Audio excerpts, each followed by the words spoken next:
Cerca de 3 de cada 10 personas sobreviven con $3 diarios y casi 1 de cada 10 con apenas $1.70 al día, mientras la canasta básica llega a casi los $800. Para el economista y secretario ejecutivo del Foro de Economía y Finanzas Públicas, Marco Flores, la mayoría de ecuatorianos viven una situación económica insostenible que se ha venido profundizando desde el gobierno de Lenín Moreno. La pobreza no es solamente el no tener el dinero suficiente, como acabamos de ver, como acabamos de señalar, para comer, para tener una comida nutritiva o para cuidar la salud. La pobreza tiene ramificaciones muy graves, ¿no? Entre esas, por ejemplo, el no poderse educar. Un gran problema de la población ecuatoriana es que la pobreza es tan grande, ha afectado a tantas personas que no pueden planificar el futuro porque no tienen ahorro. Entonces los hijos, por ejemplo, no pueden estudiar y siguen naciendo pobres y muriendo pobres. Esta problemática va ligada al desempleo. En las últimas cifras del INEC se señala que apenas 3.8% de la población económicamente activa está en desempleo, pero esto no se compadece con la realidad, pues no es que la gente ha encontrado un trabajo digno, sino que se ve obligada a laborar en la informalidad para sobrevivir. Ahí hay más de 5 millones de personas. El movimiento de ese grupo de personas es mucho más grande, mucho más pesado, y no estamos analizando ese segmento de población que es el que se está engrosando y se está perfilando con sobre todo un aspecto asociado a la informalidad de la economía. Así lo indicó el exdirector del INEC, Byron Villasís, quien además resaltó que hay un desmantelamiento de la estabilidad laboral que se busca profundizar con planteamientos como el trabajo por horas, mismo que se intentó incorporar en la legislación a través de la consulta popular, pero la propuesta fue rechazada por la mayoría de ecuatorianos. Sobre la propuesta del gobierno del empleo joven, el también economista señala que no hay una política de efectividad concreta. Sin embargo, hay que considerar algo importante respecto al perfil demográfico del Ecuador. El Ecuador, como todos los países de la región y como lo hemos venido describiendo en los últimos 20 años, literalmente, se está volviendo cada vez más viejo, cada vez más maduro.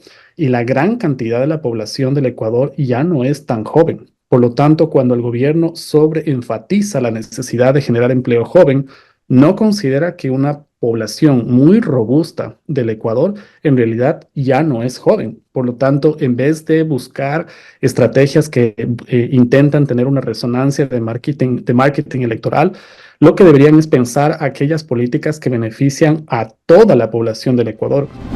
Hay un estancamiento de la economía, destacó el economista Marco Flores, por lo que la única solución sería la inversión pública. Pero esta se ha vuelto una utopía. Por eso es que usted tiene un presupuesto del Estado este año que de 35.500 millones de dólares dedica apenas 470 millones a la obra pública. Y luego las asignaciones para la salud, para la educación, para todo esto que estamos hablando, no llegan, solamente se ponen en el papel.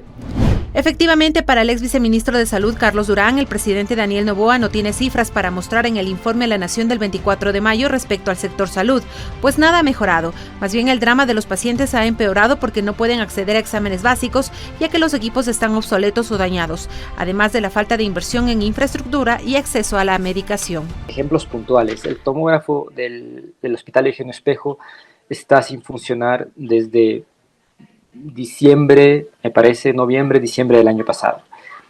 El Hospital Eugenio Espejo es el hospital de referencia de todo el centro norte del país, uno de los hospitales más importantes que tenemos en el Ecuador, un hospital de especialidades donde llegan casos complejísimos. E imaginar un hospital de esas características sin un tomógrafo, que hoy en día es práctica diaria, común, de todos los días, de cada minuto y hora para la atención y para la definición de diagnósticos difíciles, es impensable. Y esto está pasando en el Eugenio Espejo, que además es un hospital de las características que acabo de describir. No han podido resolver un problema como el del tomógrafo en más de 6 meses.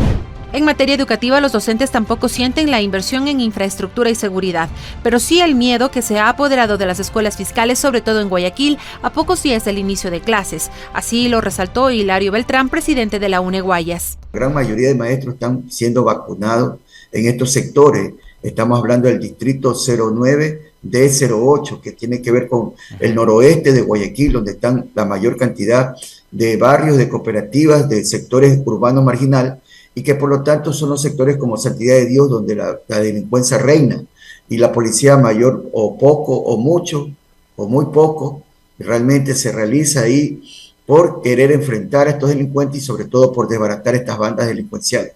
Nosotros nos preocupa porque el año lectivo, hasta esta fecha que ya estamos 21 de mayo, no aparecen los textos escolares, no aparece tampoco la colación escolar. Esta situación demanda y exigimos también a través de la Unión Nacional de Educadores que la ministra no engañe, ¿no? Solo en este año lectivo 2024-2025 en el régimen Costa y Amazonía, 64,000 menores de edad no se matricularon, ya sea por crisis económica, violencia o migración. Reportó Diana Dávila.